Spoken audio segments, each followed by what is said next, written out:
एक राजा थे, बहुत ध्यान से सुनिएगा। एक राजा थे और वो बहुत धनवान थे। उनका नाम था अम्बरीश। क्या नाम था? अम्बरीश। वो एकादशी का व्रत करते थे। इतने बड़े राजा थे, सप्तद्वीपवती महिम बड़े राजा थे। इतने बड़े राजा के होने के, इतने बड़े राजा थे, फिर भी वो पत्तल पर भोजन करते थे। चाहते तो सोने की थाली पर खाते, पत्तल पर भोजन करते और जमीन पर बिस्तर घास का बिछाकर सोते थे। एकादशी आए तो अपने हाथ से गेहूं पीसकर और आटे की रोटी बनाकर द्वादशी को भगवान जी को भोग लगाकर ब्राह्मणों को अपने हाथ से भोजन कराते थे। इतने बड़े राजा थे, इतना सुख सामान उनके घर में था, सुख सामग्री, पर वो किसी सुख का लाभ ना लेते और वो भगवान का चिंतन करते रहते। एक दिन भगवान ने अपना सुदर्शन उनकी सेवा में नियुक्त कर दिया। उनकी सेवा सुदर्शन, भगवान सुदर्शन चक्र उनकी रक्षा और उनकी सेवा करते थे। इतने बड़े राजा, इतना धन धान्य, पूरी संपदा, सोना चांदी की कमी नहीं, सब कुछ था, लेकिन उनका मन भगवान के अतिरिक्त कहीं लगता ही नहीं था। अच्छा एक बात बताओ, संसार के वस्तुओं में मन लगाना सही है या भगवान में? अच्छा भगवान में मन लगाने से लाभ क्या है ये बताओ आप लोग। मन की इच्छाएं, संसार में मन लगाने से मन की इच्छाएं शांत होंगी या भगवान में मन लगाने से? आपके दुख का ये मन ही सबसे बड़ा कारण है। सब जगह ये मन जाके लगा है। अम्बरीश जी ने सबसे मन हटाया और भगवान में लगाया। एकादशी के दिन खूब व्रत रखते, भगवान का मन लगा के पूजा करते। द्वादशी को ब्राह्मणों को भोजन कराएं, कन्याओं को भोजन कराएं, फिर जाकर भोजन ग्रहण करते थे। एक दिन दुर्वासा जी आ गए और दुर्वासा जी द्वादशी को आए तो अम्बरीश जी ने कहा महाराज आओ आप भी प्रसाद पालो। दुर्वासा जी बोले मैं नहा लूं। नहाने में उनको देर हो गई और एकादशी का नियम होता है कि द्वादशी में ही पारण हो जाना चाहिए, त्रयोदशी लगने के पहले। तो अम्बरीश ने देखा त्रयोदशी लगने वाली थी तो उन्होंने चरण अमृत पी लिया। दुर्वासा जी को बड़ा गुस्सा आया, हमें खिलाए बिना तुमने खा लिया। एक जटा निकाली और पत्थर पर नीचे फेंकी। एक राक्षसी हुई, उसने दुर्वासा जी को जलाना, अम्बरीश जी को मारना चाहा, पर सुदर्शन भगवान ने उनकी रक्षा की। दुर्वासा जी दौड़े दौड़े सारे जगह गए, सुदर्शन भगवान पीछे पीछे दौड़े, मार डालूंगा, तुमने भक्त का अपराध किया है। ब्रह्मा शिव भगवान नारायण के पास गए। भगवान ने दुर्वासा जी से कहा दुर्वासा जी आपने मेरा कुछ बिगाड़ा होता तो मैं आपको क्षमा कर देता, पर आपने मेरे भक्त का बिगाड़ा, मैं आपको कैसे क्षमा कर दूं? जाओ मेरे भक्त की शरण में जाओ। चरणों में दुर्वासा जी गिरे, अपराध क्षमा करो। चरणों में अम्बरीश जी गिरे, महाराज क्षमा। सुदर्शन भगवान ने क्षमा किया और अम्बरीश जैसे भक्तों के लिए दुर्वासा को त्रैलोक में कोई बचाने वाला नहीं मिला। अर्थ क्या निकला? भाव यही है कि आप भगवान के यदि सच्चे मन से हो गए तो भगवान अपने आप को तुम्हारी सेवा में समर्पित कर देंगे। सुदर्शन भगवान सेवा में समर्पित हो गए। भगवान एक भक्त की किस प्रकार रक्षा करते हैं, आज एक छोटी सी कथा मैं आपको सुनाने जा रहा हूं, जिस कथा से आपके जीवन में बहुत सारे प्रश्नों का उत्तर मिल जाएगा। एक भक्त थे, उनका नाम था सदन। क्या नाम था? सदन कसाई। कसाई जोड़ा है मतलब वो उनके बाप दादे मार मार कर जीवों को मांस बेचते थे। तो बाप दादों का काम सदन को मिला, पर सदन मारते नहीं थे, बस मांस बाप दादों का काम था बेचना। उनके पास एक शालिग्राम भगवान थे, तो तराजू में मांस तौल कर देते ना, तो सदन बहुत बड़े भक्त थे। एक पलड़े पर वो बांट ना रखकर, किलोग्राम ना रखकर शालिग्राम भगवान को रखते और कहते कि हे भगवान 5 किलो का तौल तौल दो तो वो 5 किलो का हो जाए, आप 1 किलो का तौल तौलो तो शालिग्राम भगवान 1 किलो के हो जाए। उसी बांट से वो 10 किलो भी तौलते, 5 किलो भी, 200 ग्राम भी उसी से तौल कर देते। किसी भक्त ने वहां से गुजरते हुए देखा कि ये तो शालिग्राम भगवान है। तो एक आदमी ने सदन से कहा, अरे सदन, तुझे नरक जाना पड़ेगा, बड़ा पाप किया तूने, ये भगवान को तूने इससे मांस तौला। अच्छा, सदन बहुत प्यार करता था भगवान से, सही गलत का तो उसे ज्यादा ज्ञान था नहीं, सच्चा भोला भाला बाप दादाओं का काम था, तो उसी से उसका गुजारा होता था।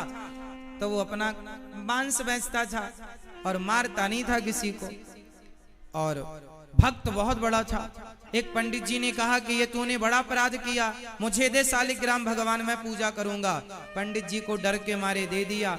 पंडित जी ले जाके बढ़िया दूध दही घी से नहवाए, पूजा पाठ करी, और रात को जब पंडित जी सोए तो शालिग्राम भगवान सपने में बोले, पंडित जी तुरंत वापस करके आओ।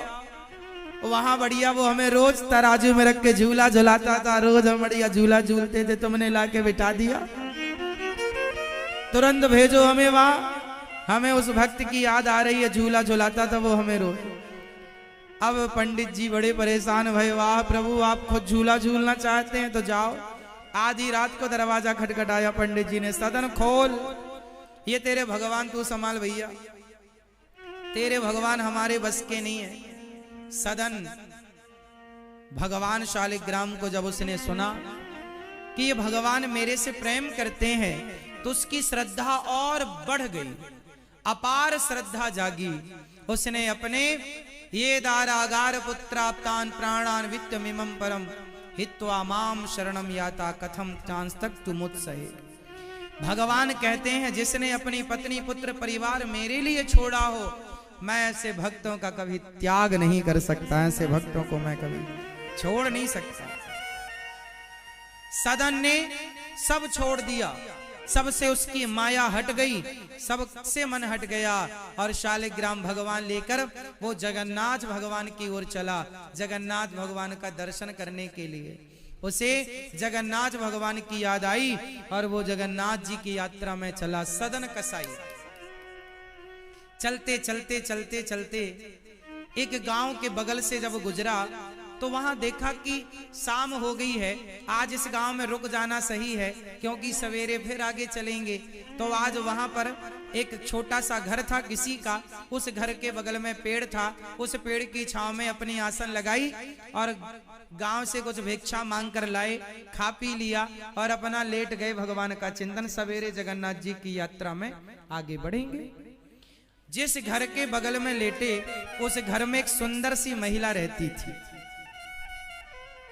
जब उसने निकलकर देखा सदन की तरफ, सदन बड़े सुंदर थे, तो उस महिला ने सदन को देखा तो वो सदन को देखकर मोहित हो गई और सदन की तरफ वो तिरछी निगाहें रखती और सदन को वो अपने वासना में फंसाना चाहती थी, क्योंकि वह स्त्री का चरित्र अच्छा नहीं था। वह सदन को देखती है और सदन के पास जाकर बोली, आप मेरे पति बनोगे, बड़े सुंदर हो। सदन बोले, मैं अपनी पत्नी पुत्र परिवार मैंने सब छोड़ दिया भगवान के लिए। यदि मुझे इसमें आसक्ति होती तो मैं अपनी पत्नी से मन ही क्यों हटाता। इसलिए देवी, तुम मेरी माँ हो, बहन हो, इस रूप में तुम अच्छी हो, तुम ये क्या कह रही हो। उस कन्या ने कहा, उस महिला ने, वैसे आप हो बड़े सुंदर, अच्छा ये भी बड़ी सुंदर थी। पर सदन के मन को ये विचलित ना कर पाई। सदन बोले, तुम्हारा पति है, देखो घर में, तुम अपने पति को छोड़कर पर पुरुष पर नजर रखोगी, पाप लगेगा। उस महिला को क्या लगा कि ये मेरे पति से डर रहा है, तो उसने तलवार निकाली और अपने पति का सिर काट दिया और कहा, देखो अब कोई बाधा नहीं है, मेरा पति मर गया, अब तुम और हम शादी कर लेते। पूरी रात बेचारी ने परेशान कर रखा सदन को। सदन बोले रात है, जाए कहां, जाए तो पकड़ ले। अब सदन जी ने मना कर दिया, तुम्हें स्वीकार नहीं करेंगे। तो उसको लगा मेरा तो पति भी चला गया, इसने भी स्वीकार नहीं किया, ना मैं घर की रही ना मैं घाट की रही। उसने शोर मचाया, लोग आए, क्या हुआ? बोले इसने मेरे पति को मार दिया। अब राजा के पास बात चली गई, सदन को बुलाया गया, आपने क्यों मारा इसके पति को? सदन ने कहा महाराज मैं तो जगन्नाथ जी की यात्रा पर जा रहा हूं, मैंने नहीं मारा, इसने मेरे से कहा विवाह कर लो, मैंने मना किया तो इसने अपने पति को मार दिया। कहा अब कर लो विवाह, अब तो कोई बाधा नहीं है। उस महिला ने तो त्रिया चरित्र दिखाया और कहा इसने ही मेरे पे गलत नजरें रखी और मैंने मना किया, मेरे पति ने विरोध किया तो इसने पति को मार दिया। राजा ने कहा तुमने पति को मारा है, इसके तुम्हारे हाथ काट लिए जाएंगे। सदन के दोनों हाथ काट लिए गए। जगन्नाथ भगवान की तरह हो गए सदन। जैसे जगन्नाथ भगवान जी के आधे आधे हाथ हैं, ऐसे ही सदन के आधे आधे हाथ हो गए। सदन फिर भी उनकी भक्ति कम नहीं हुई, उनका प्रेम कम नहीं हुआ। सदन यात्रा पर आगे बढ़े और जब वो जगन्नाथपुरी पहुंचे तो भगवान जगन्नाथ जी ने पुजारियों से कहा मेरा भक्त आ रहा है, उसे पालकी पर बिठाकर मेरे सामने लेकर आओ। पुजारी जी गए, पालकी पर बिठाया और जब जगन्नाथ जी के सामने आए, हाथ जोड़ना चाहा पर हाथ तो थे नहीं, पर जब हाथ जोड़ना चाहा तो भगवान की कृपा से सदन के हाथ पहले की तरह उग आए, जस की तस हो गए। भगवत कृपा से उनके हाथ उन्हें वापस मिल गए। सदन ने भगवान जगन्नाथ जी से एक सवाल किया कि हे प्रभु, यदि ये हाथ देना ही था तो फिर हाथ कटवाए क्यों? अब यहां ये प्रश्न का उत्तर सुनिएगा, आपको अच्छा लगेगा। आपके बहुत सारे प्रश्नों का उत्तर मिलने जा रहा है, बहुत सारे प्रश्नों का हल आपको मिलेगा इस बात से। सदन ने भगवान जगन्नाथ जी से प्रश्न किया कि हे प्रभु, जब हाथ वापस करने थे आपको तो हाथ कटवाए क्यों? क्यों कटवाए हाथ? और बात सही भी है कि भगवान की मर्जी के बिना तो पत्ता नहीं हिलता। उस महिला ने जो उन पर आरोप लगाया वो तो गलत था, पर सदन को कष्ट तो हुआ भाई, किसी के हाथ कटेंगे तो कितना दर्द होगा। सदन ने कहा प्रभु जब हाथ लौटाने थे तो कटवाए क्यों? तब जगन्नाथ जी ने कहा बेटा सदन, ये जो तुम्हारा हाथ कटा, ये जो तुम्हें दंड मिला, ये तुम्हारे पिछले जन्म के पाप से मिला। पाप से? तो क्या मैंने आपकी इतनी भक्ति की, तो क्या आपकी इतनी भक्ति के कारण मेरे पाप कटे नहीं?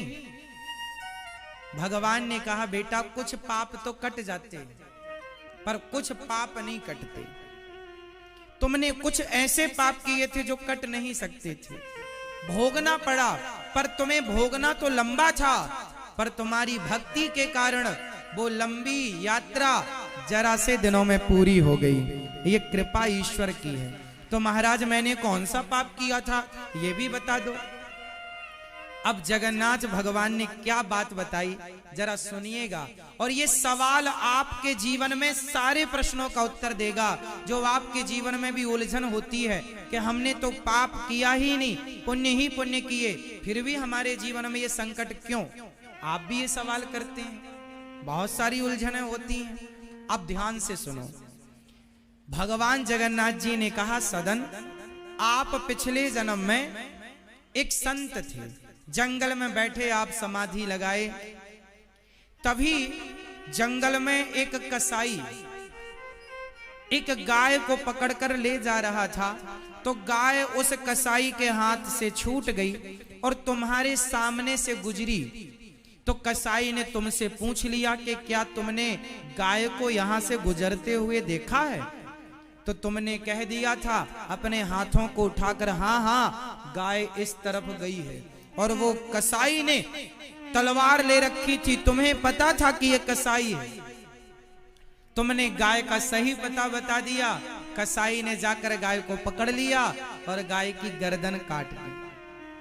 तुम्हारे कारण एक गाय की हत्या हुई तो तुम्हारे जीवन में वो हत्या लग गई। वो हत्या के कारण वही गाय इस जन्म में वो स्त्री बनकर आई जो तुम पर मोहित हो गई थी, और वो कसाई उसका पति बनकर आया। कसाई ने गाय का गला काटा, गाय की गर्दन उड़ाई, तो वही गाय इस जन्म में स्त्री बनी और वह कसाई उसका पति बना, तो उस स्त्री ने अपने पति की गर्दन उड़ा दी। तो उन लोगों का तो हिसाब किताब चुक गया, उसने उसकी गर्दन उड़ाई थी, तो इस जन्म में उस गाय ने स्त्री बनकर अपने पति की गर्दन उड़ा दी, तो उन लोगों का हिसाब किताब तो चुक गया। पर तुमने अपने हाथ बढ़ाए थे कि गाय इस तरफ गई है, तो तुमने हाथ बढ़ाए तो तुम्हारे हाथों को भी काट लिया गया। उस गाय ने स्त्री बनकर तुमने उस गाय की हत्या में हाथ उठाकर सहयोग दिया था, इसलिए उस स्त्री के कारण मीन्स उस गाय के कारण तुम्हारे हाथ काटे गए। परंतु तुम मेरे परम भक्त थे, तुम्हें इस जन्म में तुम्हारे हाथ कट जाते और फिर सारी जिंदगी बिना हाथों के गुजारना पड़ता तो कैसे गुजरती। पर तुम्हारी भक्ति के बल पर तुम्हारे हाथ तो कटे पाप के कारण, पर तुम्हारे भक्ति तुम्हारे पुण्य के कारण मैंने वो हाथ तुम्हें वापस कर दिए। तुम्हारे जीवन का बड़े से बड़ा दुख जरा से में टल गया। एक बात बताऊं मेरी मां, कर्म दंड भोगने पड़ते, चाहे ज्यादा दिनों तक भोगना पड़े या कम दिनों तक।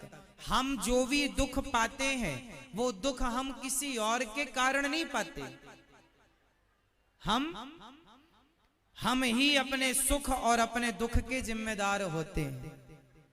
इसलिए ये दास आपसे सदा कहा करता है कि जीवन में जब दुख आए तो दोष किसको देना है? हाँ, न देना दोष किस्मत को,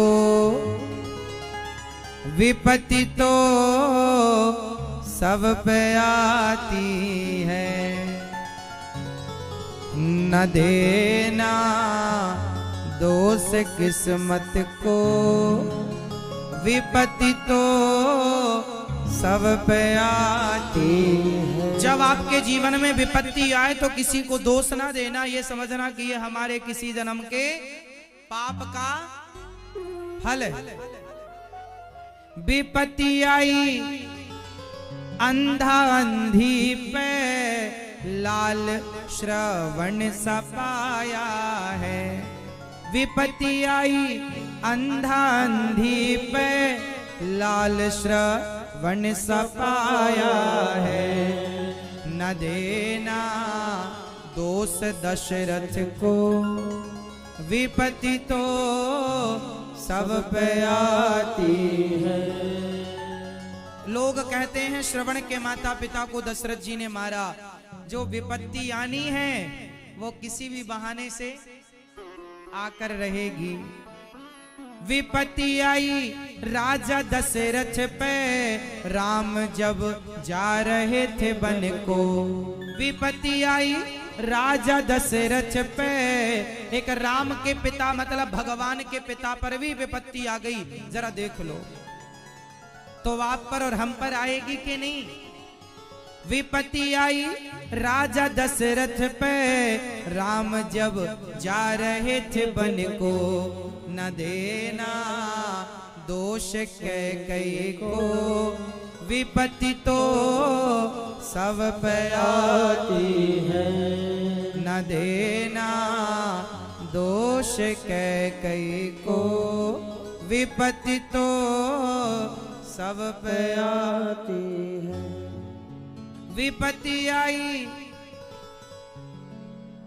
विपत्ति आई माता द्रौपदी पर, सभा में चीर हरण करते, न देना दोष कौरवों को, विपत्ति तो सब पे आती है। बताओ विपत्ति क्यों आती है? ये हमारे कर्मों के दंड है। सदन कसाई के हाथ कट गए, बाद में लौटाया। भगवान ने सदन को अपने हृदय से लगाकर सदन पर कृपा के करके सदन को कृतार्थ कर दिया। ये बात सच्ची है कि हमें पापों का फल भोगना पड़ेगा। पितामह भीष्म को बाणों की सैया पर लेटकर अपने कर्म दंड भोगने पड़े। ये सही है कि भीष्म पितामह को भी अपने कर्म दंड भोगने पड़े। पर एक बात समझ लो मेरी माँ, कि दोष किसी को देने से क्या लाभ है कोई लाभ? इसलिए जो दुख आवे चुपचाप सह लो और उस दुख में भी प्रसन्न रहो, क्योंकि तुम्हारा कर्मदंड तुम्हें मिलेगा। पत्नी का कर्मदंड पत्नी को, पति का पति को, बेटे का बेटे को। कोई किसी का बांट नहीं सकता कि तुम्हारा दर्द हम बांट लें। कांटा तुम्हें लगेगा तो दर्द तुम्हारे पांव में होगा, हमें नहीं होगा। हर व्यक्ति अपना अपना भोगता है। इसलिए कहता हूं गलत ना किया करो। आज नहीं कल उसका परिणाम जब मिलेगा बड़ा दुखद होगा, भोगना पड़ेगा। कोई ना बचा तो तुम पितामह भीष्म ना बच पाए कर्म दंड से, दशरथ जी ना बच पाए। दशरथ जी तो राम के पिता, भगवान के पिता हैं। क्या दशरथ जी बच पाए? उन्हें भी तड़प तड़प के मरना पड़ा। श्रवण के बाण लगा, उनके माँ बाप ने श्राप दिया, इन्हें भी मरना पड़ा। तो बचा कौन? कोई नहीं बचा। तो हम और तुम कैसे बचेंगे? इसलिए गलत काम से बचो और अपने आप को सही काम में खपा के लगा रखो, सही काम में लगाओ। बुरे विचार आए ही ना मन में, अपने आप को अच्छे विचारों के साथ इतना अटैच कर दो, इतना जोड़ दो, अपने आप को अच्छे कामों में लगा दो। जरूरत ही नहीं है बुरे विचार आए आपके जीवन में, बुरी आदतें आपकी बने, इनकी आवश्यकता ही नहीं है हमें। तो सदन कसाई को भगवान ने कृपा करके अपना दर्शन कराया, दर्शन देकर कृतार्थ किया। तो उनके हाथ क्यों कटे? उन्हें भक्ति का परिणाम भी मिला, सब कुछ मिलता है। हम अच्छा करते हैं। आप ये बताओ, आप दिल्ली में रहते हैं, आप बड़े बड़े महलों में रहते हैं, आपके पास गाड़ी है, बंगला है, रहने का खूब, आपको पास खाने के लिए काजू बादाम पिस्ता छुआरा मुनक्का है। कुछ लोगों के पास सूखी रोटी नहीं है। कुछ लोगों के पास, मेरी मां, कुछ लोगों के पास सूखी रोटी नहीं है। क्यों? क्यों नहीं? कारण जानते हैं? कारण सिर्फ ये है कि आपने किसी जन्म में पुण्य किया है। उस पुण्य का फल आपको आज गाड़ी बंगला धन धान्य के रूप में मिल रहा है। आप सब प्रकार से सुखी हैं। आपके घर में बर्तन मांजने वाले अलग हैं, आपके घर में भोजन बनाने वाले अलग हैं। आपने जरूर पुण्य किया है, उस पुण्य से आपको ये सुख मिल रहा है। अब आज जो करोगे, जो कल किया था वो तो आज मिल रहा है, जो आज करेंगे वो आपको आगे मिलेगा। इसलिए हम आपसे कहते हैं कि आप जो कल किए थे वो तो आज भोग रहे हैं, जो आज करेंगे वो आगे भोगेंगे। इसलिए आप लोग अच्छे काम करो, किसी का दिल ना दुखाओ, सदा भलाई सदा परोपकार करो, क्योंकि दिन किसी के भी बिगड़ सकते हैं। अच्छा, आपने ऐसे लोगों को भी देखा होगा जो 30-40 साल तक धनवान थे, फिर अचानक ऐसा हुआ दिवालिया निकल गया और वो रोड में आ गए, घर मकान गाड़ी घोड़ा सब बिक गए। ऐसा होता है कि नहीं? जो आदमी कल तक करोड़पति था वो आदमी रोड में आ गया। ऐसा होता है कि नहीं? बोलो हाँ या ना। मैया, ओ मेरी माँ, ऐसा होता है कि नहीं? बताओ ऐसा क्यों होता है?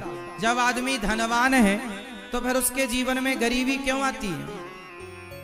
इसलिए आती है, अरे जितने दिन तक आपका पुण्य आपके साथ था उतने दिन माल खजाना मिला, पुण्य खत्म तुरंत वापस चली गई चीजें, और आपके जीवन में जो स्ट्रगल करना पड़ रहा है, दो दो रोटी के लिए मेहनत करना पड़ता है, फिर भी पेट नहीं भरता। इससे पता लग रहा है कि तुम्हारा धन, जब तुम धनवान होते हो वो तुम्हारे पुण्यों का उदय है, और जब तुम गरीब, तुम दर दर की ठोकर खाते हो, कमाने पर भी भरपेट रोटी नहीं मिलती, वो तुम्हारे पापों का परिणाम होता।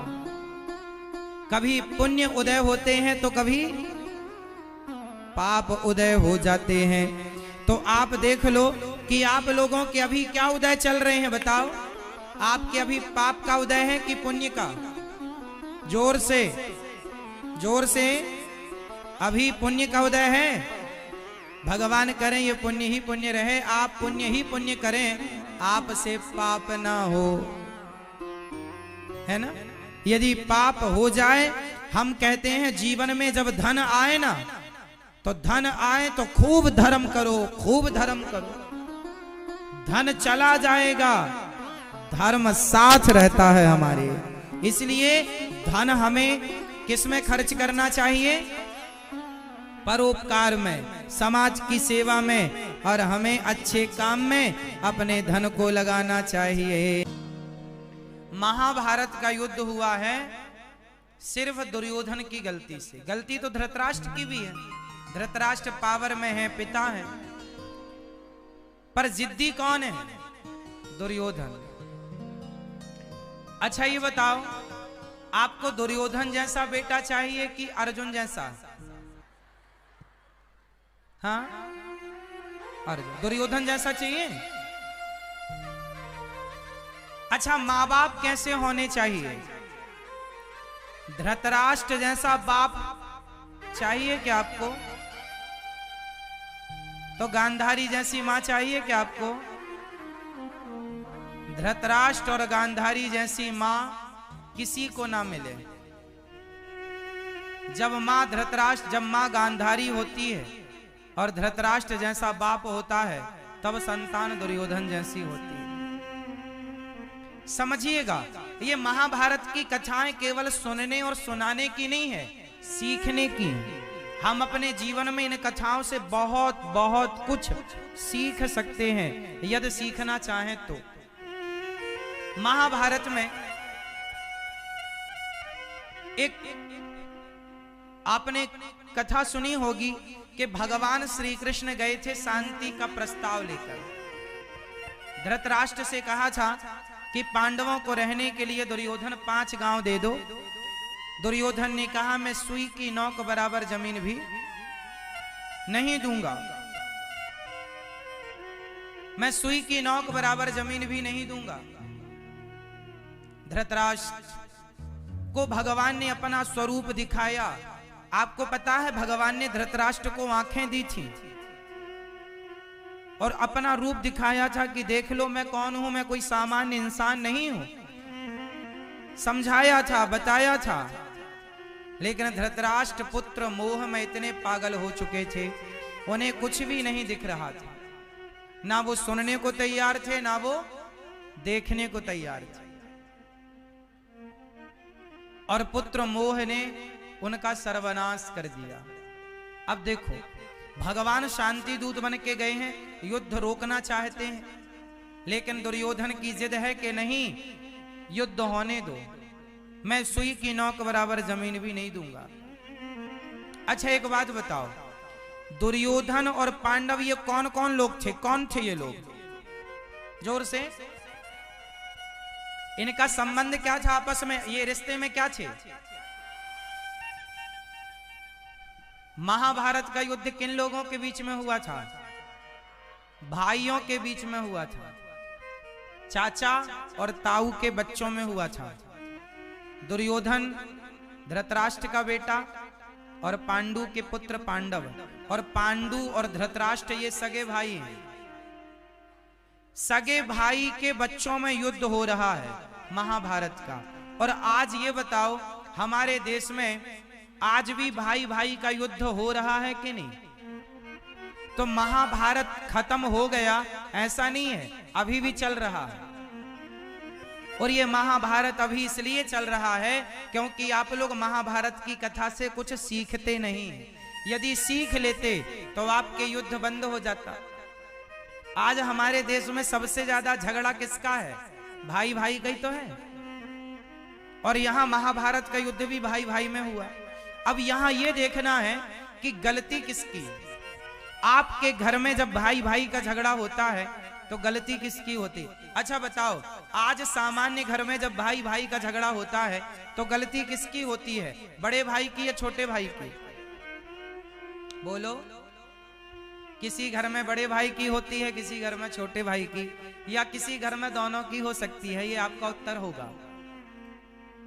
लेकिन मुझे एक बात बताओ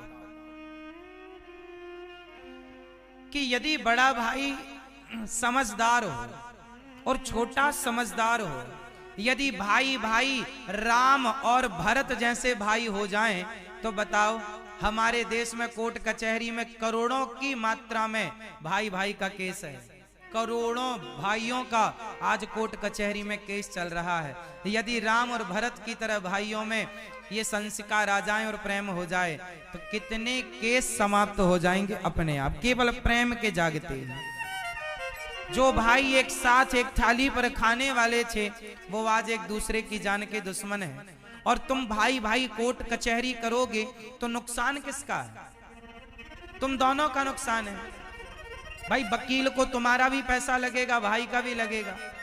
क्यों व्यर्थ में पैसा बहा रहे हो? क्यों नहीं आपसी तालमेल बना के घर के झगड़े घर में सुलझा लेते? अच्छा एक बात और है, बेटा भाई भाई में झगड़े की जड़ कौन होता है? आप बताओ, जितने समझदार लोग बैठे हैं बताओ, भाई भाई में झगड़ा किसकी गलती से होता? बोलो, किसकी गलती से? भाई भाई में झगड़ा बाप की गलती से ज्यादा होता है। कुछ बाप ऐसे होते हैं जो सही बंटवारा नहीं करते, सही समय पर बंटवारा नहीं करते।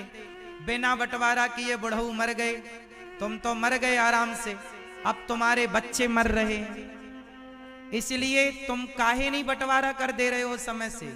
जीते जी कह दो कि ये तुम्हारा होगा, ये तुम्हारा होगा, पर होगा तब जब हम मर जाएं। ऐसा कह दो, लिख दो कि भैया मर जाएं तब तो ये तुम्हारा है। अब तुम मर जाओगे तो बड़ा कहता है ये प्लॉट मैं लूंगा, छोटा कहता मैं लूंगा। अब लो भैया, ना वो ले पाया ना वो ले पाया, तुम दोनों जितने का प्लॉट है उतने पैसे कोर्ट कचहरी में खर्च कर दिए। कौन सी समझदारी है? जितने का प्लॉट है उतने पैसे तो कोर्ट कचहरी में खर्च हो गए। हाँ या ना? समझदार कौन है? धृतराष्ट्र की गलती से युद्ध हुआ। धृतराष्ट्र बड़े थे और गलती, बड़ों की गलती से युद्ध होते हैं, याद रखिएगा। महाभारत में दुर्योधन ने द्रौपदी के कपड़े उतारने चाहे। कहां उतारने चाहे? अच्छा ये बताओ, अभी देखो यहां पर आप सब बैठे हैं और यहां पर कोई लड़का आए और किसी लड़की के कपड़े उतारने लग जाए तो आप और हम में से ही उसे पकड़ के दो चार जमा देंगे कि नहीं? अभी यहीं इसी सभा में कोई लड़का किसी लड़की के कपड़े उतारने लग जाए तो आप और हम ही खड़े होके दो चार तमाचे मार देंगे। हाँ या ना? सोचो कि जिस सभा में पितामह भीष्म बैठे हों, जिस सभा में गुरु द्रोणाचार्य बैठे हों, धृतराष्ट्र बैठे हों और बड़े बड़े सूरवीर महावीर कर्ण जैसे लोग बैठे हों, वहां पर एक लड़की, एक स्त्री, एक नारी के कपड़े उतारे जा रहे हों माता द्रौपदी के, और सब लोग चुपचाप तमाशा देख रहे हों। बताओ, अब उस साड़ी उतारने के कारण महाभारत हुआ।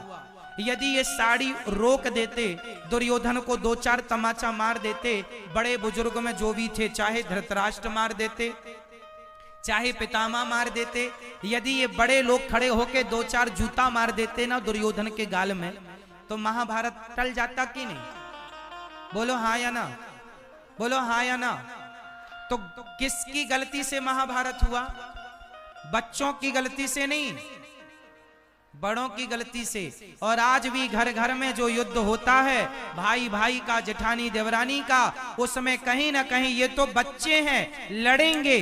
तुम तो मैच्योर हो, तुम तो समझदार हो, तुम काहे चुप्पी साधे बैठे हो? तुम क्यों नहीं न्याय करते हो अपने घर में? क्यों नहीं अपनी औलाद को समझाते हो? क्यों लड़ने देते हो?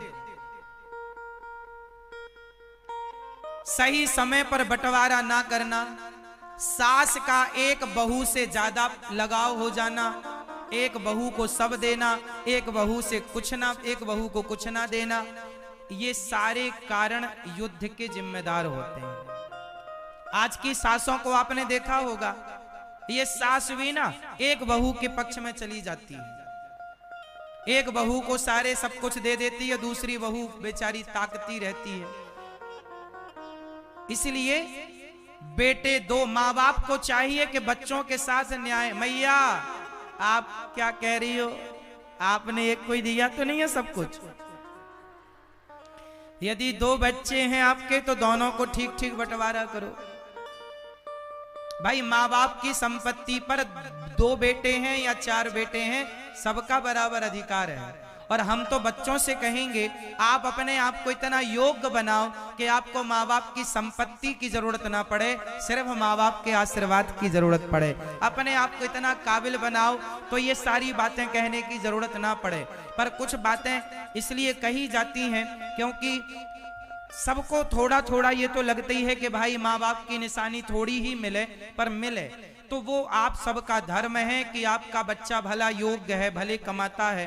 पर आप एक बहू के साथ रहें तो एक अच्छा बात ये भी ठीक है कि जो बहू सेवा करेगी माँ उसी को सब देगी। अब दूसरी गाली देगी बहू तो उससे भला क्या देगी? ये बात सही है, एक तरफ ये भी सही है कि बहू यदि सेवा नहीं करती तो सास कैसे देगी। अब ये किसके घर की क्या बातें हैं वो तो आप समझो, लेकिन जो न्याय उचित बात है वो हम आपको कह रहे हैं कि यदि बेटा बहू को सही संस्कार माँ बाप देते रहें और जरा सी लड़ाई पर यदि पति पत्नी का झगड़ा हो और यदि सास ससुर दोनों का पक्ष लेकर यदि समझा दें, भाई भाई का झगड़ा हो तो सास ससुर मतलब माता पिता दोनों को बिठाकर समझा दें, गले लगवा दें। जेठानी देवरानी का झगड़ा हो, अच्छा झगड़ा पहले थोड़ा सा होता है फिर बातें बढ़ने लग जाती हैं, छोटी बात हुई तभी बात खत्म करवा देना सास ससुर, तो किसी के घर में झगड़े होंगे ही नहीं। पर सास ससुर कुछ ऐसे होते हैं कि वो खुद बातों को खींचते रहते हैं और बढ़ाते बढ़ाते वो घर में महाभारत की स्थिति उत्पन्न हो जाती है। तो महाभारत किसकी गलती से हुआ ये समझना है। गलती बच्चे करते हैं माना की, पर उस गलती पर बड़ों का इंटरफेयर जरूरी है, बड़ों की राय मशवरा जरूरी है, बड़ों का ज्ञान जरूरी होता है, सही ज्ञान, चुप्पी वाला ज्ञान नहीं कि साड़ी खिंच रही है तो खिंचने दो, हम तो चुपचाप बैठेंगे। ऐसे में तो महाभारत होके ही रहेगा। अच्छा एक बात बताओ, धृतराष्ट्र ने बंटवारा किया, दुर्योधन को दिया था हस्तिनापुर और पांडवों को दिया था इंद्रप्रस्थ। ये दिल्ली किसकी बसाई है? जोर से, ये दिल्ली किसकी बसाई है? ये दिल्ली धर्मराज युधिष्ठिर की बसाई है, पांडवों की बसाई है। तो धृतराष्ट्र मेरठ के, आज का जो मेरठ है ना, वो उस जमाने का हस्तिनापुर था। तो मेरठ का राजा तो दुर्योधन को भावी राजा बनाया गया कि धृतराष्ट्र के बाद दुर्योधन राजा बनेगा। और ये जो दिल्ली है ये उस जमाने में बंजर भूमि हुआ करती थी, पथरीली भूमि। पथरीली मीन्स पत्थर के सिवा कुछ नहीं। तो सबसे बंजर भूमि, धृतराष्ट्र इतने बड़े पक्षपाती थे, अपने बच्चों को तो उपजाऊ भूमि दे दी और पांडवों के बच्चों को, पांडवों को पथरीली भूमि दी कि इसमें कुछ ना होए, मतलब कपट देखिए। और जब आप किसी का हक छीनते हैं, जब आप किसी का अधिकार छीनते हैं तो भगवान तो आप तो युद्ध कर सकते हैं, भगवान न्याय करते हैं। और जब न्याय ईश्वर ने किया तो सर्वनाश हो गया पक्षपाती धृतराष्ट्र का। इसलिए किसी का अधिकार, किसी का हक मत छीनना मेरी माँ, वरना ईश्वर के घर देर है। हाँ, क्या है मेरी माँ? God mills grind slow but sure. थोड़ी देर में आटा पीसती है गोविंद की चक्की पर। पीसती जरूर है। ईश्वर के घर से न्याय मिलता है, थोड़ा देर लगती है। कौरवों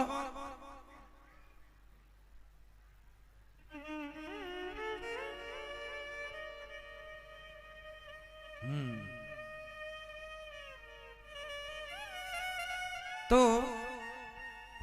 समझ रही हो ना मेरी मां? पथरीली भूमि पांडवों को दे दी, पर यहाँ पांडवों ने खूब मेहनत की, पथरीली भूमि में भी फसल उपजाई और यहाँ पर एक सुंदर विश्वकर्मा के द्वारा महल बनवाया, जिसको देखने जब दुर्योधन आया तो उसकी आंखें चौंधे आ गईं। उसने कहा इतना आलीशान, और वहीं पर पानी, जहां जल था वहां छल की भ्रांति थी, जहां छल था वहां जल की भ्रांति थी, वहीं पर गिर गया।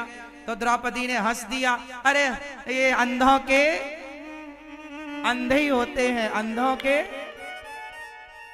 अब यहां मैं आपको रोकूंगा थोड़ी देर के लिए। द्रौपदी मां ने दुर्योधन की हंसी उड़ाई। बताओ द्रौपदी का हंसना सही था कि गलत था? जोर से। गलत था ना? नहीं हंसना चाहिए, किसी पर नहीं हंसना चाहिए। किसी पर चुटकुले पर हंसो, हंसने की बात पर हंसो। किसी व्यक्ति पर, किसी के ऊपर आप हंसेंगे तो गलत है। आप चुटकुले पर हंसिए, आप मजाक पर हंसिए, पर किसी व्यक्ति विशेष के चरित्र पर आप हंसें, उसके ऊपर आप हंसें कि ये अंधा है, ये लंगड़ा है। अब कोई लंगड़ा यहां से जाए और हम लोग हंसें तो हम समझदार तो नहीं कहलाएंगे। कोई अंधे पर हम हंसें, कोई अंधा जाए और यहां भिड़ जाए किसी चीज से तो हंसना उचित तो नहीं होगा। पर एक बात और है कि हंसना उचित तो नहीं होता, पर जब चलते चलते कोई गिर जाता है तो अकस्मात हंसी आ ही जाती है। तो द्रौपदी को वही हंसी आ गई और उस हंसी का परिणाम दुर्योधन ने द्रौपदी की भरी सभा में जो साड़ी खींची वो उसी हंसी का बदला था। वो उसी हंसी का क्या था? बदला था। लेकिन बदला इतना बड़ा भी नहीं होना चाहिए। भाई उसने आप पर हंसा तो आप भी उस पर हंस लेते, आप भी उस पर हंस लेते। अरे सभा में लाए पकड़कर घसीट कर, यहां तक तो सही था, लेकिन आप तुम पर उसने हंसी तो तुम भी हंस लो कि तुम्हारे पति हार गए, तुम दासी हो गई, हंस लो। इसका मतलब ये तो नहीं कि तुम भरी सभा में कपड़े उतारने लग जाओ, निर्वस्त्र करने लग जाओ। ये तो सही नहीं था। अब जब हद पार कर दी दुर्योधन ने, जब साड़ी उतारने लगा दुशासन, तो वहां पर ना दुर्योधन बोला मेरी जंघा पर आकर बैठ जाओ। वहां पर एक क्या कमेंट किया कर्ण ने भी एक बात कह दी कि तुम्हारे 5 पति हैं, यदि छठा मैं हो जाऊं तो क्या बुराई है? अच्छा एक बात यहां मैं आपसे फिर पूछूंगा, कर्ण ने दुर्योधन का साथ दिया, बताओ मेरी मां, भैया जी बताना, आप सब बुद्धिजीवी लोग बैठे हैं, सब लोग बताएंगे। कर्ण ने दुर्योधन का साथ दिया, कर्ण का दुर्योधन का साथ देना सही था कि गलत था? जोर से। कर्ण को पता था कि मैं पांडवों का भाई हूं, कुंती का बेटा हूं, ये बात पता चल गई थी। कुंती मां ने ही बता दिया था और भगवान कृष्ण ने भी कह दिया था। अब बताओ, फिर भी कर्ण ने दुर्योधन का साथ दिया, तो दुर्योधन का साथ देकर महाभारत में कर्ण ने सही किया था कि गलत किया था? जोर से और जोर से। गलत था? हाँ बोलो, गलत था कि सही था? जोर से। गलत था। गलत कैसे था ये बताओ, गलत कैसे है? गलत है तो सिद्ध करो गलत को। मैया ओ मेरी मां, गलत ऐसे था कि दुर्योधन ने कर्ण के साथ अच्छा किया था।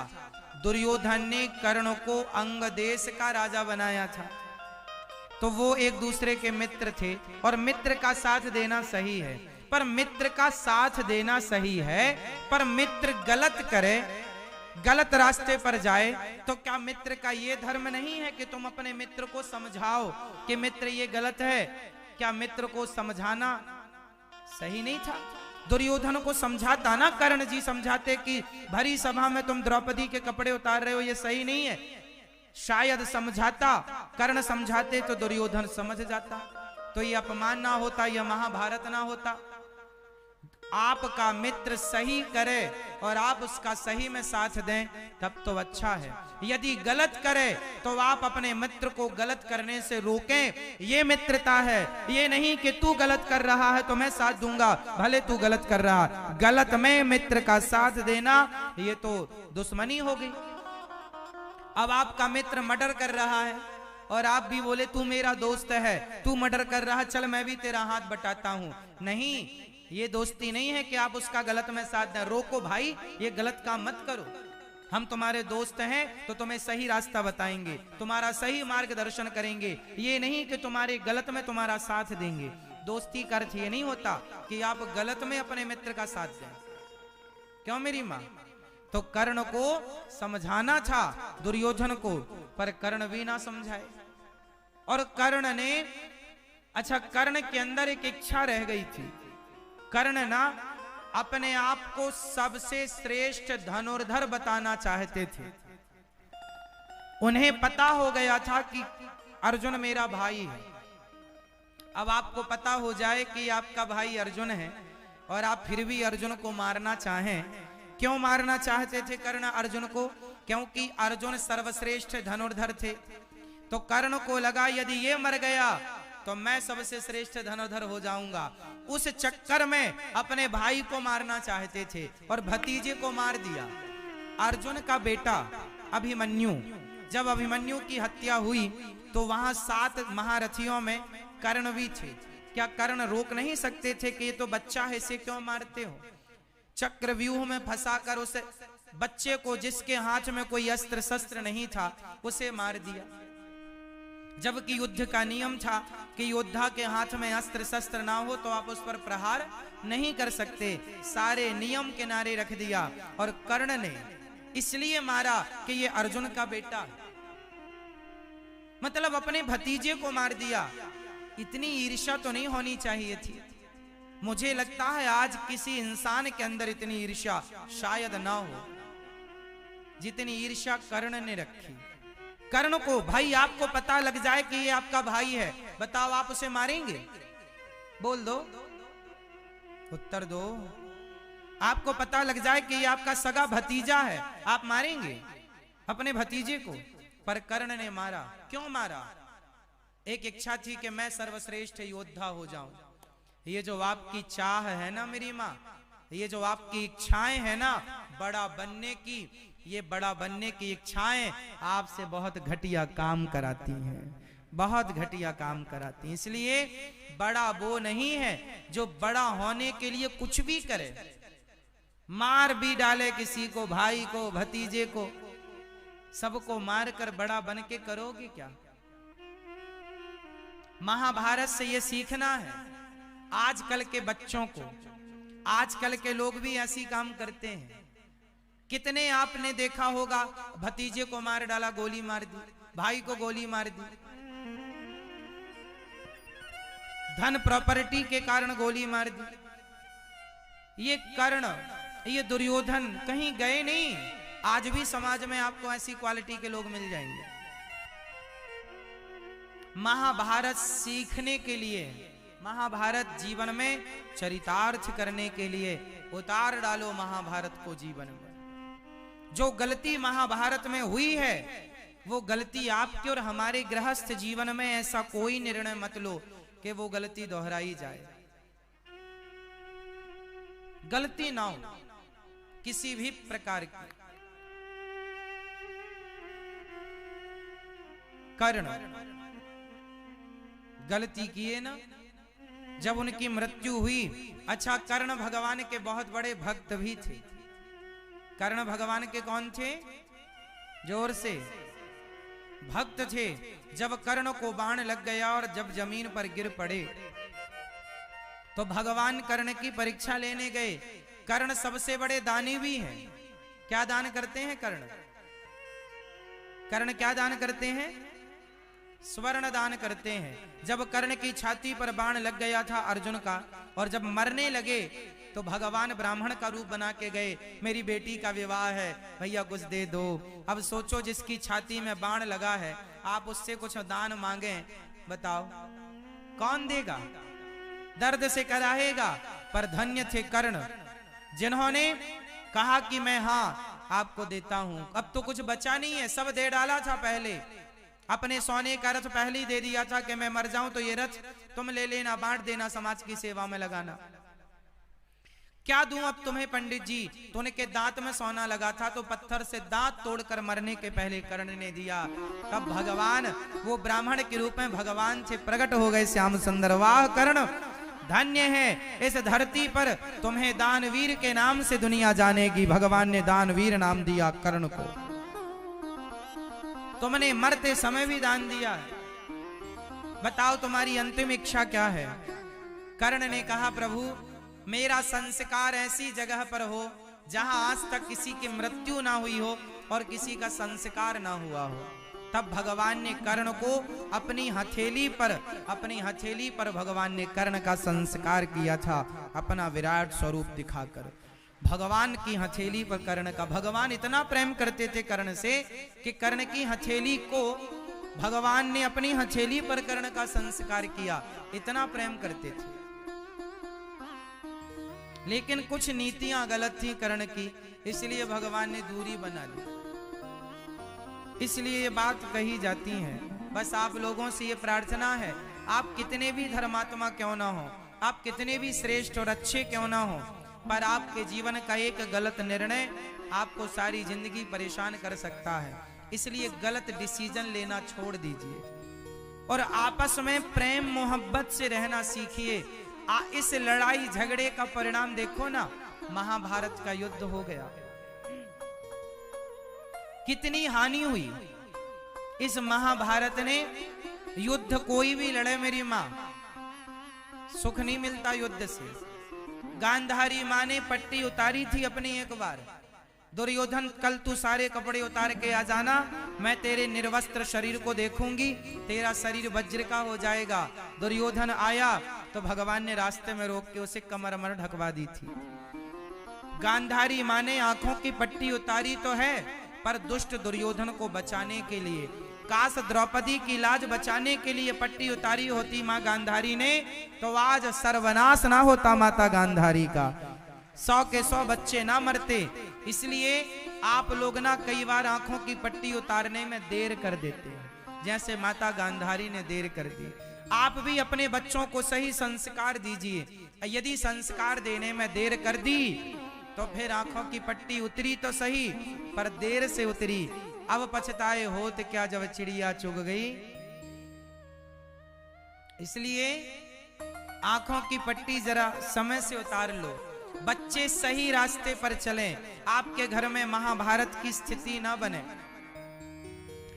हर घर में भाई भाई का, जेठानी देवरानी का झगड़ा होता है, और झगड़ा होने के बाद फिर अलग अलग होते हैं। अच्छा एक बात बताओ, झगड़ा होने के बाद अलग अलग होना सही है, या झगड़े के पहले ही प्यार मोहब्बत से अपना अलग अलग सब कर लो? दिल एक रहे पर भाई अलग तो होना ही पड़ेगा, चूल्हा भी अलग होगा, घर मकान भी अलग होगा, तो लड़के अलग हो, तू मेरे बाल पकड़ के खींच, मैं तेरे बाल पकड़ के खींचूं, ऐसे लड़े फिर अलग हो, या प्यार मोहब्बत से अलग हो जाओ? मैया कैसे अलग होना पसंद करोगी? प्यार से। तो माँ बाप को चाहिए कि समय से बच्चों को अपना जिम्मेदारी दे दो, तुम ये जिम्मेदारी संभालो, तुम ये, तुम्हारा चूल्हा यहाँ रहे, तुम्हारा यहाँ, भले प्रेम से एक साथ रोटी खाओ बैठकर, लेकिन बाद में लड़ झगड़ के चूल्हे अलग करना वो सही नहीं है। प्यार मोहब्बत से ये सच्चाई एक्सेप्ट कर लो, अलग होना ही पड़ता है, पर बाहर से अलग रहो, भीतर से एक रहो, मिलजुल के भाई भाई एक दूसरे के काम आओ। महाभारत ये सिखाती है।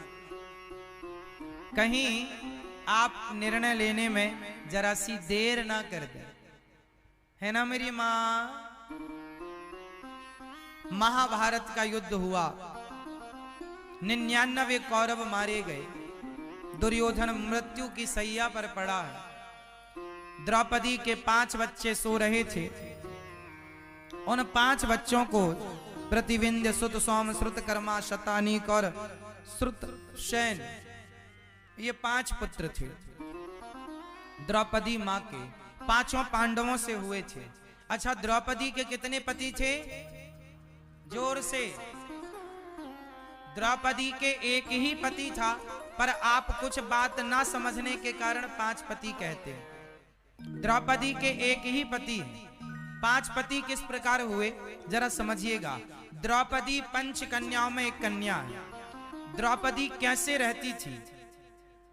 द्रौपदी एक पति के साथ लगभग 11 महीने रहा करती थी। धर्मराज युधिष्ठिर के साथ 11 महीने। जब युधिष्ठिर जी के पास से रहकर जब वो भीम के पास जाती थी ना, तो द्रौपदी कुंवारी हो जाती थी। द्रौपदी के पास ऐसी शक्ति थी कि वो कुंवारी हो जाती। ये केवल 5 स्त्रियों में ताकत थी। आज तक की 5 स्त्रियां ऐसी हुई हैं जो जब चाहे अपने आप को कुंवारी कर सकती हैं, और उन्हें ये दोष नहीं लगेगा। कौन कौन है वो? वो सदा 16 साल की रह सकती हैं, जब तक चाहे तब तक। जैसे भीष्म पितामह को इच्छा मृत्यु का वरदान था, वो जब तक जिंदा रहना चाहे रह सकते हैं। ऐसे उनमें से एक है द्रौपदी, दूसरी है कुंती, तीसरी है तारा, चौथी है मंदोदरी, और 5वीं का नाम आप बताओ। 5वीं का नाम जोर से, जोर से, अहिल्या। ये 5 कन्याएं हैं। ये 5 कन्याओं का तात्पर्य यह होता है कि ये जब चाहे अपने आप को कुंवारी कर सकती हैं। अब कुंवारी लड़की का विवाह तो होगा ही, शादीशुदा का नहीं होता ना। तो जब धर्मराज युधिष्ठिर से जब ये भीम के पास जाती थी तो कुंवारी हो जाती थी।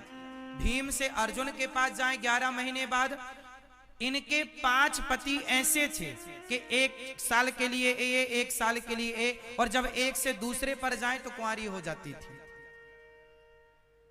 जिस समय धर्मराज युधिष्ठिर ने दांव पर लगाया था द्रौपदी को, उस समय ये युधिष्ठिर जी की पत्नी थी। उस समय ये किसकी पत्नी थी? धर्मराज युधिष्ठिर। किस लिए दांव पर लगाया? उस समय अर्जुन की होती या भीम की होती तो इन्हें अधिकार नहीं था दांव पर लगाने का। तो ये ऐसे, अच्छा, 5 पति से एक एक बच्चा हुआ था द्रौपदी मां के। 5 पुत्र थे द्रौपदी मां के, जो 5 पांडवों की एक एक संतान थी, जिनके नाम थे प्रतिविंध्य, सुत, सोम, श्रुतकर्मा, शतानीक और श्रुतसेन। 5 के। इन 5 की हत्या कर दी थी अश्वत्थामा ने। गुरु द्रोणाचार्य के ये पुत्र हैं। अच्छा, हत्या क्यों कर दी? क्योंकि दुर्योधन ने कहा कि मैं पांडवों को मरा हुआ देखना चाहता हूं, तो पांडव समझकर वह पांडव पुत्रों को मार दिया। वो पांडवों की तरह दिखते थे, 5 के थे ना, तो 5 बाप की तरह दिखते थे, वो मार दिया। अब सोचो कि द्रौपदी के 5 बच्चे मर गए और अश्वत्थामा भागा मारकर दुर्योधन के सामने ले जाके सिर रखा कि देखो ये पांडव। दुर्योधन ने कहा ये पांडव नहीं, पांडव पुत्र हैं। दुर्योधन की मृत्यु हो गई सुख दुख की संधि में। अश्वत्थामा भागा, अर्जुन ने पकड़ लिया, ब्रह्मास्त्र चलाया। भगवान की शरण में अर्जुन आए और अर्जुन ने कहा कृष्ण कृष्ण महाबाहो, हे प्रभु मेरी रक्षा करो। अर्जुन ने भी ब्रह्मास्त्र चलाया, दोनों ब्रह्मास्त्र शांत हुए। अश्वत्थामा को पकड़कर अर्जुन ने द्रौपदी के सामने लाकर खड़ा किया। द्रौपदी, इसने तेरे 5 बच्चे को मारा है, जो दंड देना चाहे हत्यारा सामने है, दे दे। द्रौपदी ने क्या किया? द्रौपदी ने क्या किया? अश्वत्थामा के साथ क्या किया था द्रौपदी ने? मैं ये बताओ, छोड़ दिया, क्षमा कर दिया। क्या कर दिया मेरी माँ? मैया, ओ मेरी माँ, जा रही हो मेरी माँ, टाटा। गुस्सा होके जा रही हो क्या? जल्दी आना कल, है ना? और ऐसे बीच में छोड़ के जा रही हो मेरी माँ। अच्छा दूर जाना है, चलो कल आना जल्दी से। और वृंदावन भी आना मेरी माँ। अब मैया बैठ जाओ, ओ मेरी माँ, बाकी लोग बैठ जाओ मेरी माँ। कथा सुन लो, पूरी सुन के ही जाओ। क्यों? क्योंकि दिल्ली कितने भी दूर जाना है, 7 दिन की तो बात है, फिर तो घर पे ही रहना है। कोई रोज रोज थोड़ी मिलती है कथा। अच्छा सुनो, तो जो दुर्योधन तो मर गया। अब द्रौपदी के सामने 5 बच्चे हैं। द्रौपदी के सामने 5 बच्चों का हत्यारा अश्वत्थामा। क्या करना चाहिए द्रौपदी को? द्रौपदी ने छोड़ दिया। क्यों छोड़ दिया बताओ? क्योंकि द्रौपदी एक मां है। हाँ, दया धर्म का मूल है, पाप मूल अभिमान। तुलसी दया न छोड़िए, जब तक घट में प्राण। हमें क्या रखना है मेरी माँ? दया। 5 बच्चे मर गए द्रौपदी के, फिर भी द्रौपदी कहती हैं इसे छोड़ दो, क्योंकि दया, जिसके अंदर दया है ना, करुणा है, वही तो भगवान का है। तो आपके अंदर क्या होना चाहिए मेरी माँ? क्या होना चाहिए? दया। आप में से कितनों के अंदर दया है? अच्छा, बहुत अच्छी बात।